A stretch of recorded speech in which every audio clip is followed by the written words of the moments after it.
Salut à tous, épisode 25 avec Corendon Alpecin, enfin, a-t-on envie de dire, puisque depuis le dernier Tour de France, je ne vous ai pas proposé d'épisode. Dans celui-ci, on va parler de recrutement pour l'année qui suit et pour les années qui suivent. On va aussi aborder ce recrutement en accord avec une certaine manière de voir les choses. Pour ça, je vous ai préparé une petite rétro juste avant et après on ira en direction de la Vuelta que l'on compte bien disputer. Mais dis-moi d'où tu viens et je te dirai qui tu es, un peu d'histoire de la partie.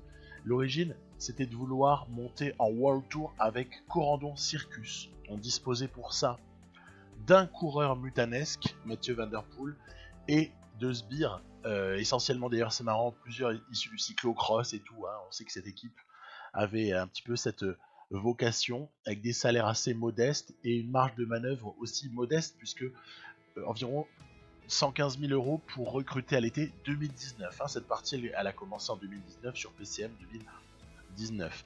Et c'est vrai que en 2019, on n'a pas fait des résultats exceptionnels. Il y a quand même ces championnats du monde 2019 où l'on est bien entouré, puisqu'on a Dylan Van Baarle, alors qu'il n'a pas encore été recruté. Hein. Je vais le recruter évidemment à l'été à l'été 2019. On a Terpstra et c'est vrai qu'on a fort à faire avec notamment Kwiatkowski et Greg Van Avermaet qui se font la belle, et à plusieurs reprises d'ailleurs. Il faudra toute l'énergie de Van Baarle qui ici place une fausse attaque pour obliger Kwiatkowski aussi à se consommer, et Terpstra qui a permis de ramener, etc. Ils ont vraiment été héroïques. Il faudra toute l'énergie de l'équipe des Pays-Bas pour permettre à Van Der Poel de sprinter victorieusement, devant d'ailleurs une brochette amusante, puisque regardez, il y a quand même un Danois qui finit deuxième, il y a un Italien qui finit quatrième. Ça vous fait pas penser à quelque chose, tout ça? Il y a une nation, on va dire entre guillemets mineure, la Pologne, on peut penser à la Suisse, hein, avec Kung. Bref, c'est marrant, n'empêche que de voir parfois certaines coïncidences. Et puis la plus belle victoire par contre de cette année 2019, la seule qui pour moi vaille d'être vraiment mentionnée, c'est celle sur la Flèche Wallonne, où on avait eu une circonstance de course qui avait été plutôt favorable.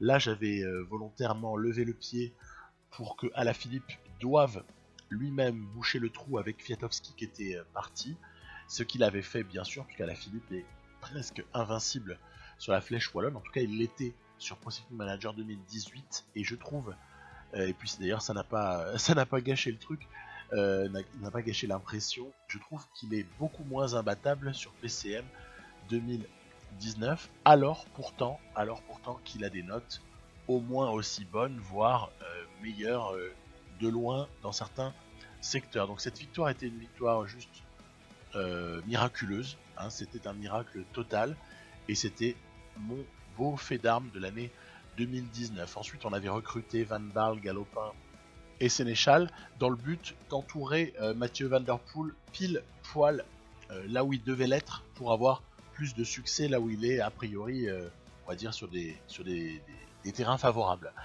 Et j'avais aussi 150 000 € d'espoir d'amélioration pour l'été qui suivait, mais dans cet argent-là, il y avait aussi prévoir le salaire de Van Der Poel. Donc franchement, pas évident. J'avais planifié mon truc en plus vraiment à l'arrache totale, parce que j'avais que 3 coureurs vraiment de valeur, hormis Van Der Poel, donc 3 lieutenants, quels que soient les territoires, et puis au final, ça va nous rapporter un Tour des Flandres, notamment, hein, un Tour des Flandres sur lequel notamment le rôle de Van Baarle et de Galopin auront été importants. Pourquoi pas Sénéchal? Parce que Sénéchal, le pauvre, s'était pété un petit peu avant. On va jouer donc le coup à 4 sur la fin de ce Tour des Flandres, et Mathieu Van Der Poel va planter une accélération dont il a le secret, une accélération qui est totalement impossible à reprendre pour les autres, en tout cas pas sur une courte distance. Donc ok, c'est pas tellement le sujet Tour de Flandre, j'ai développé ça il y a quelques temps, mais en tout cas c'est pour moi la plus belle de cette année là, avec quand même une 8ème place sur Tirreno, avec une 6ème place sur le Tour de Romandie, avec 2 victoires sur le Dauphiné et une 13ème place au Tour de France, couronnée d'une victoire sur les Champs-Élysées. Voilà, celle-là est belle et elle donnait évidemment des idées derrière la tête, avec aussi en fin d'année quelque chose qui donne aussi des idées, forcément. C'est cette victoire sur le Tour de Lombardie, avec des pourcentages, on est dans le mur de Sormano, des pourcentages juste incroyables, hein, on le sait tous, à cet endroit-là, et en fait un Van Der Poel qui, malgré ses notes modestes, notamment en ce qui concerne la montagne, arrive quand même à tenir le choc, et un petit peu plus tard, le coup se jouera à 4 avec Dan Martin, Julien Alaphilippe, Tony Galopin qui a été exceptionnel et qui a accompagné les meilleurs, et Mathieu Van Der Poel qui va, en dernière instance, quand même bénéficier d'une chute. Regardez en bas, plat, voilà, une chute de Dan Martin qui va évidemment ouvrir la voie du succès à Van Der Poel sur ce Tour de Lombardie. Il n'est pas dit qu'il l'aurait pris, il n'est pas dit qu'il l'aurait perdu pour autant, hein. Après, on a relativement peu de surprises, parce que le jeu a été patché entre temps, alors que on avait eu des petits problèmes l'année qui avait précédé. Yates du Moulin, gros vainqueur de Tour, et c'est vrai que dès lors, pour l'année qui suit, moi je suis obnubilé par les épreuves par étapes. Donc je recrute aussi au passage Remco Evenepoel, Sam Oomen pour soutenir en terrain montagneux. Nieuwenhuis, c'est plus pour le fun que je l'avais pris, parce que c'est un costaud, hein, voilà. Et ça va nous rapporter Paris-Roubaix. Qu'est-ce qui va nous rapporter Paris-Roubaix en définitive? Ce sera notamment le concours de Florian Sénéchal, qui aura été loin dans l'effort avec Van Der Poel. Et voilà la petite accélération pour contrer Alexander Kristoff, toujours redoutable, hein, Kristoff, sur Paris-Roubaix. Et donc notre premier Paris-Roubaix en 2021, avec une ardoise quasi parfaite, hein, sur 2021, puisqu'il y a 3e du Tour de Suisse et auparavant 5e de Tirreno, avant ce que vous savez. Et c'est vrai que Gand-Wevelgem aussi était un vrai objectif, hein. Moi j'avais, on va dire, 2 objectifs cette année 2021. C'était Gand-Wevelgem, Paris-Roubaix, et puis je voulais voir ce que pouvait faire Van Der Poel sur le Tour de France, mais sans vouloir vraiment spécialement le gagner, juste en me demandant, en questionnement, en disant aussi où sont les limites du jeu pour quelqu'un qui a par exemple 73 en montagne malgré des notes physiques redoutables.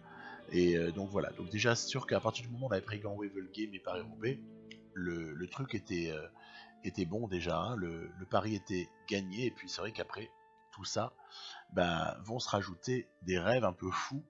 Et quelqu'un d'entre vous m'avait dit vas-y, mets-toi en danger, arrête de te contenter des classiques. Oui, donc après les Strade Bianche, on avait donc été sur Tirreno avec de vrais objectifs. Faut dire que l'équipe progresse en contre-la-montre par équipe, ce qui est une condition sans laquelle il ne peut pas se passer grand-chose sur les épreuves par étapes, hein, en tout cas de manière générale. Et donc, comme c'est le cas, c'est vrai qu'on avait pu ambitionner quelque chose sur Tirreno, sur un Tirreno juste ébouriffant de difficultés, où on avait notamment comme ça Geraint Thomas à la fin d'une étape hyper difficile qui venait coiffer Van Der Poel sur une arrivée pourtant envisageable. Et puis l'étape 5, là c'est l'étape 5 je crois, qui avait été juste monstrueuse, puisqu'il y avait eu des écarts mais incroyables, même Fuglsang qui craque un tout petit peu sur le final, et donc un groupe de 6 qui arrive, et derrière un contre-la-montre pas trop mal négocié pour Van Der Poel qui fait top 5 sur Tirreno. C'est vrai que dès le Tirreno 5ème, je me suis dit tiens, il y a peut-être quelque chose qui peut être espéré. Pour ça je me suis aligné sur Tour de Suisse avec la, entre guillemets, la grosse équipe, en tout cas une équipe bien capable d'entourer Van Der Poel. Alors les premières étapes, il n'a pas réellement besoin d'avoir des grimpeurs autour de lui pour les prendre, hein, puisque ce sont des étapes où un puncher peut s'éclater. Après il y a de la souffrance aussi à d'autres moments, puisque Egan Bernal est très difficile à prendre sur cette étape là, la 5, qui était juste trop difficile pour nous en fait, hein. C'était trop difficile. Par contre, il y a eu des confirmations sur l'étape du Saint-Gothard, et puis une tentative juste là aussi un peu pour le fun, après avoir résisté sur le CLM individuel. C'est le Suisse 2019, hein, qu'on a proposé là. eh ben, victoire de Bernal, certes, mais 3ème place de Van Der Poel. Et c'est vrai que dès lors, on s'était pris à rêver et le rêve était devenu réalité sur le Tour de France où on avait réussi à battre comme ça Quintana, Thomas, notamment Bardet, Roglic, etc. etc. Et de tout ça, si je vous l'ai montré, c'est pas par hasard, c'est parce que ça explique totalement quelle va être ma politique pour la suite et le sens que je vais donner à cette partie, ça va être développement. On continue dans le développement des jeunes, la progression, parce que c'est ça qui est rigolo dans cette partie, avec peut-être quand même la tentation de se fixer des nouveaux objectifs, hein, du style, je sais pas moi, aller essayer d'aller ramasser un Giro avec Van Der Poel, ce serait fun, en tout cas d'essayer. Où évidemment, ça c'est un gros objectif pour moi, Remco qui remporte un grand tour, parce que je n'ai pas recruté Evenepoel juste pour le regarder faire l'équipier, donc j'aimerais vraiment gagner quelque chose avec Remco. Et puis il y a aussi un petit truc rigolo en rapport avec la réalité, c'est qu'on va changer les maillots à partir de l'année qui suit pour aller vers ce fameux Alpecin Phoenix que vous pouvez trouver dans la World DB, hein, vous allez dans les bons fichiers, je vais expliquer à quel endroit on peut trouver ce maillot là, donc eh ben on va l'exploiter bien sûr. Donc c'est parti pour la question du sponsor. Alors, roulement de tambour. Corendon Alpecin d'une part. Tiens, il y a une offre de Alpecin Phoenix. Et oh là là, vraiment pour rigoler ça, une offre de Ferrari. Bon, eh ben nous on va prendre Alpecin Phoenix. Voilà. Donc c'est parfait. On aura donc notre nouveau maillot et un sponsor qui colle un petit peu plus à la réalité dès la saison prochaine, 2022. Koen Bouwman m'intéresse. Koen Bouwman, je vais le recruter, mais sur une courte durée. Voilà, c'est comme ça. Je décide maintenant de signer des contrats un peu plus courts, parce que sinon je me retrouve avec des contrats sur les bras, et ça m'empêche de restructurer les équipes. Donc voilà, c'est un petit peu ma tendance du moment. Valentin Madouas également vient garnir l'écurie française avec Tony Galopin, Florian Sénéchal et le jeune Guénaud qu'on avait vu sur le Giro notamment. Donc ça nous fait un 4ème français, je suis très content. Surtout Valentin Madouas, quelqu'un à qui je compte confier des missions d'importance. Hein. C'est un bon coureur. Voilà, on verra bien ce que ça donne. Et puis si on est convaincu de Madouas et ou de Koen Bouwman, à ce moment-là, on prolongera la saison qui suivra. Ok, petit ajustement. Pourquoi ? Parce que Mathieu Van Der Poel, je lui ai mis un 3ème objectif de saison qui est autour de Lombardie. Et pourquoi j'ai fait ça ? C'est parce qu'en fait, je vise aussi le championnat du monde, mais je veux déclencher un pic déjà le matin du championnat du monde. Et du coup, je lui fais faire la Vuelta sans pic de forme. Donc, Vuelta, il aura vraiment une mission d'accompagnateur. Et d'ici là, donc voilà, Vuelta et tout de suite Classica San Sebastian hors pic pour Mathieu, mais à vrai dire, Van Der Poel, je crois, il avait gagné l'année précédente avec -2 ou -3 de forme du jour. En fait, il est intrinsèquement déjà tellement fort que même la forme du jour négative ne l'affecte pas pour ce qui est de gagner certains types de courses. Évidemment, pour gagner un Tour de France, ça va être compliqué, mais pour gagner comme ça une classique qui est tout à fait à sa portée vu les notes actuelles. Bon, on va voir, on va bien voir. Il y avait Remco Evenepoel pour lequel j'aurais adoré jouer le coup. On va voir si c'est faisable ou pas. Et puis sinon, tiens, c'est marrant, il y a Valentin Madouas qu'on retrouve.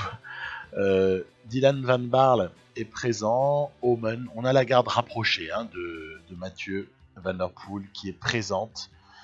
Chute, dommage.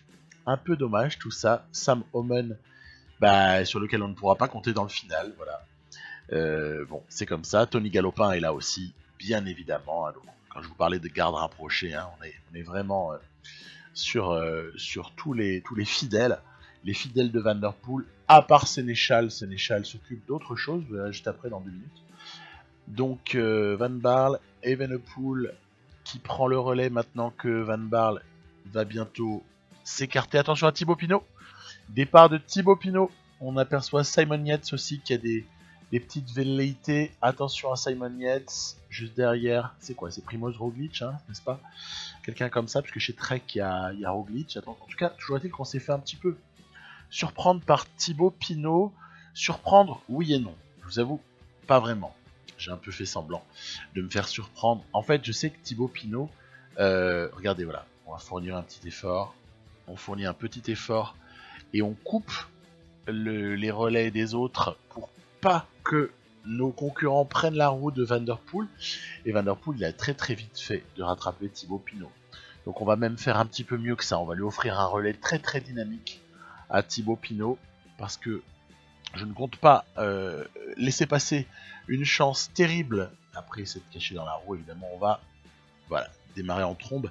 Je ne compte pas laisser passer une chance de me retrouver en tête-à-tête avec Thibaut Pinot pour l'arrivée à Saint-Sébastien. C'est une occasion en or. Parce que vous me donnez le choix entre Thibaut Pinot et Julien Alaphilippe au sprint, je sais lequel je choisis. Hein. Donc voilà, au final, opération rondement menée, j'ai envie de dire presque sans émotion. On peut rajouter une victoire supplémentaire en cette année 2021 pour Mathieu Van Der Poel. Maintenant, c'est rideau jusqu'à la Vuelta. Hein.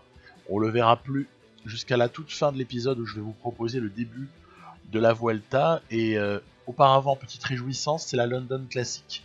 Alors voilà, je m'aligne un peu sur des courses comme ça, sur lesquelles je n'ai pas Van Der Poel. Hein. C'est ça aussi l'intérêt du développement de cette équipe, c'est que progressivement, on est capable de proposer autre chose de cohérent, ou en tout cas on essaye, alors que Mathieu, soit sur d'autres courses, soit il est au repos, enfin voilà, hein, il est dans ses préparations à lui. Sénéchal, ça s'est pas joué à beaucoup, hein. Je vous avais vu tenter le petit départ là en scred là, à 3 km de l'arrivée, ça n'a pas fonctionné. Nieuwenhuis fait 3, écoutez, c'est pas dégueulasse, surtout quand le vainqueur s'appelle Groenewegen. Dans ces cas-là, on s'avoue très très largement vaincu, et puis dans la foulée, toujours les petites réjouissances pour cette équipe de Guéluron que Van Barle, en tant que leader sur le Tour du Benelux, a rejoint. C'est donc la bande à Nieuwenhuis, Sénéchal, Van Barle. Il y a aussi le sprinter belge Roy. On a comme ça quelques coureurs assez intéressants. Le frère Van Der Poel, David. On a donc des petits gars que j'aime bien. Voilà. Qui vont essayer d'aller emmener Van Barle. Pourquoi est-ce que je dis pas Sénéchal au fond? Parce qu'il me semble que Van Barle est un poil plus costaud, parce qu'il y a les étapes 6 et 7 qui sont assez rugueuses. On va voir ça juste après. En attendant, là, c'est le petit moment de plaisir. Moi, j'adore jouer les CLM par équipe. Je trouve ça super marrant. Alors, ça veut pas dire qu'on les gagne tous, mais au moins, je sais pas, j'aime bien. Je trouve ça vraiment fun, en fait, à jouer le CLM. Que ce soit d'ailleurs individuel ou même par équipe. Donc là, en l'occurrence, c'est un CLM relativement court, il fait un poil moins de 10 km. Et on va quand même franchir la ligne en 5ème position. Ce qui est... je suis assez content. 5ème là-dessus, c'est pas mal. C'est pas mal, donc on a pris que 13 secondes en plus de retard. On enchaîne avec une étape 3. Je vais très vite sur les résumés de ces étapes-là, parce que honnêtement, il y a de fortes chances à chaque fois que ça se joue au sprint. Et moi, je tente ma chance au sprint, bien sûr. Hein, je trouve ça fun de tenter, mais sans non plus avoir des masses d'espoir. Parce que en face, il y a quand même Caleb Ewan, il y a Groenewegen, il y a Peter Sagan. Hein, faut pas l'oublier, celui-là d'ailleurs. Tiens, bam, là c'est Groenewegen qui vient comme ça. Il y a Kesbol aussi. Enfin bref. Voilà, hein, on a des gens qui sont un petit peu meilleurs que nous, mais c'est pas grave, les bonifications permettent à Groenewegen de reprendre le maillot de leader, mais on n'est pas dupe, parce que là encore, tout va se jouer, au général, tout se joue sur les étapes 6 et 7, hormis le CLM par équipe, évidemment, sur lequel il ne faut pas prendre un éclat, hein. Mais sur cette version-là du Tour du Benelux, on a juste finalement à être fort sur l'étape 6 et 7, quand on n'a pas comme ça la possibilité de ramasser des bonifs là au gré des sprints, des étapes. Alors c'est quoi? C'est 1, 3, 4, 5. Voilà. 1, 3, 4, 5, ça se joue au sprint, très clairement. Et puis par contre 6 et 7, on peut y échapper. Ou du moins se retrouver avec un sprint, on va dire, en plus petit comité. Moi j'ai déjà gagné en échappée certaines fois, mais c'était des concours de circonstances. Bon, je crois que globalement c'est quand même pas trop l'échapper qui est la norme. Donc allez, on enchaîne, voilà. Celle-ci par exemple, c'est l'étape 5. C'est une étape que j'avais gagnée l'année précédente avec, je crois, le dénommé Janssens, quelqu'un comme ça, un de ces gars de Corandon, Circus à la base dans l'effectif. Mais voilà, il s'était échappé à peu près ici en fait. Après, il avait terminé un petit peu seul. En fait, toute la question elle est là, c'est est-ce que le coureur il est craint par les autres, notamment par les leaders, ou est-ce qu'il l'est pas? Et en l'occurrence, Janssens l'année d'avant ou Vermeersch, je sais plus un des deux, l'avait prise parce qu'il n'était pas craint. Mais Van Baarle peut pas aller se barrer comme ça, même Nieuwenhuis on le laisse pas partir aussi facilement. Tiens, intéressant, Jesper Philipsen qui montre le bout de son nez, même s'il fait que 2 sur cette étape-là. Encore une victoire de Groenewegen. Décidément, le bougre fait une vraie moisson. Et nous, on n'est pas loin, hein. On est en embuscade. Hein. On n'est même pas à 30 secondes.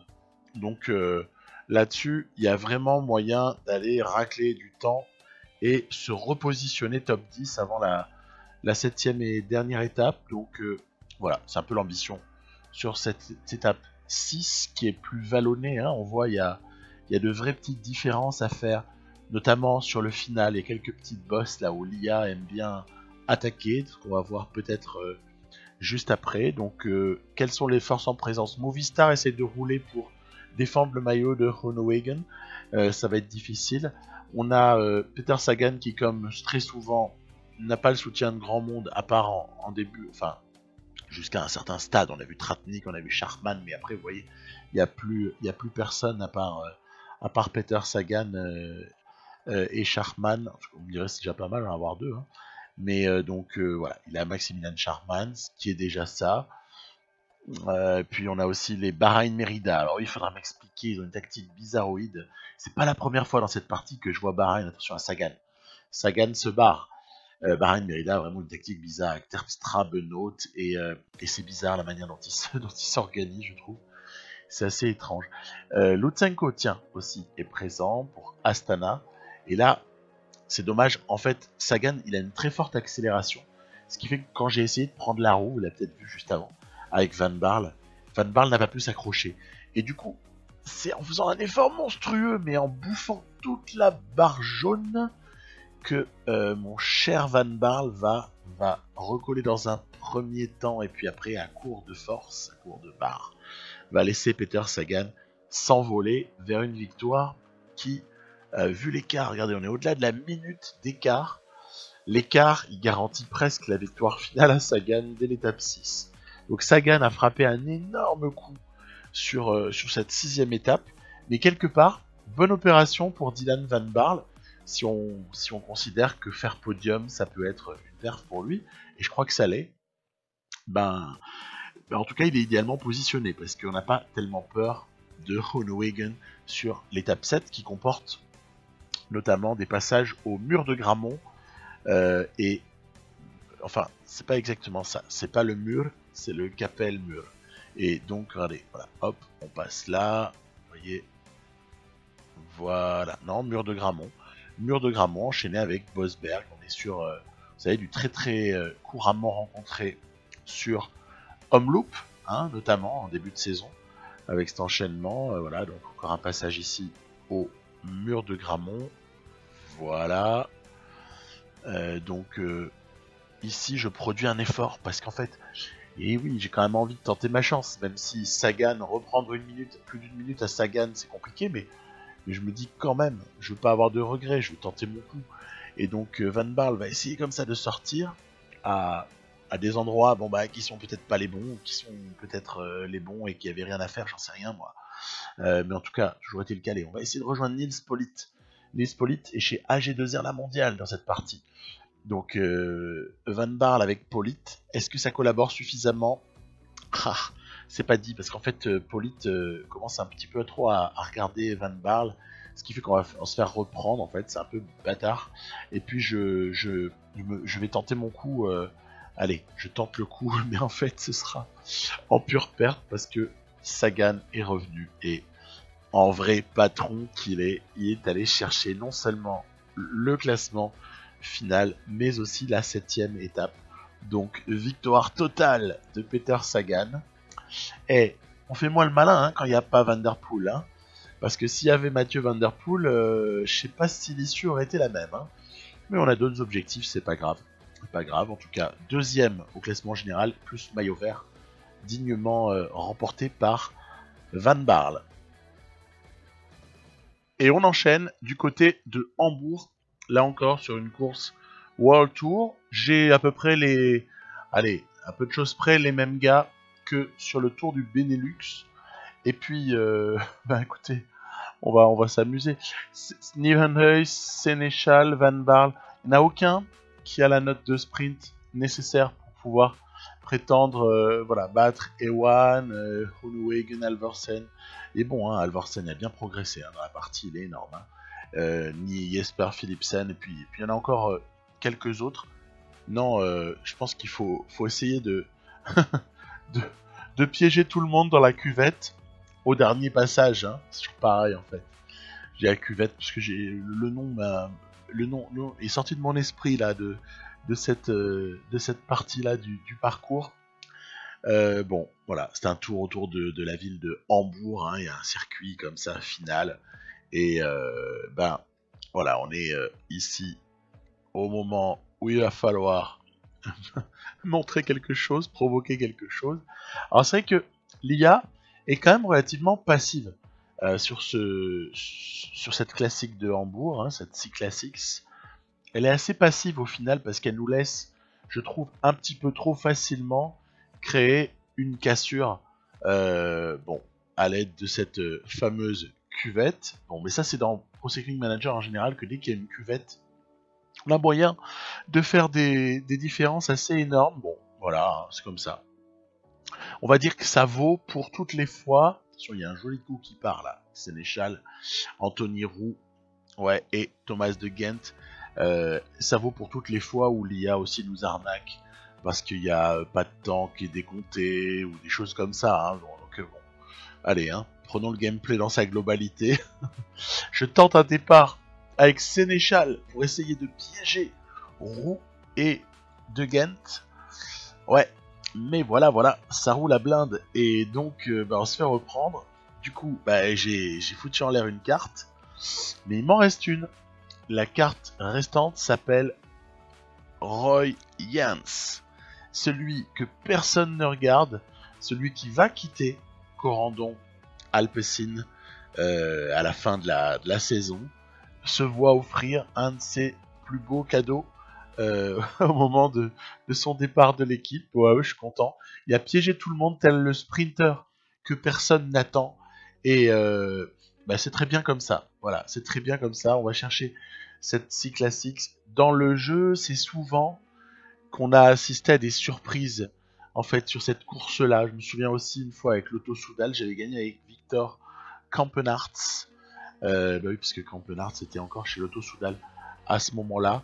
Donc, bon, voilà, c'est comme ça. C'est comme ça. On passe à la suite. Début de la Vuelta. Ça, c'est sérieux. On emmène une équipe. Vous avez vu au dernier moment, j'ai remplacé Victor Verschav par mon petit Sondervan là, qui est un peu plus rouleur, parce que justement, je voulais peut-être avoir plus de chance sur ce prologue à Nîmes là. Donc, on est sur la Vuelta 2017. Le prologue se déroule en France, dans la ville de Nîmes, et je pense pas qu'on soit favori, mais ce qui est clair, c'est qu'on sera pas ridicule. Donc il y a Team UAE qui passe devant, Sunweb également, Bora, voilà, mais on fait 4ème. Ce qui n'est pas non plus à pleurer de tristesse, hein, 4ème, avec une jolie équipe Sunweb, on peut le noter. Et puis c'est vrai que là, je craque complètement.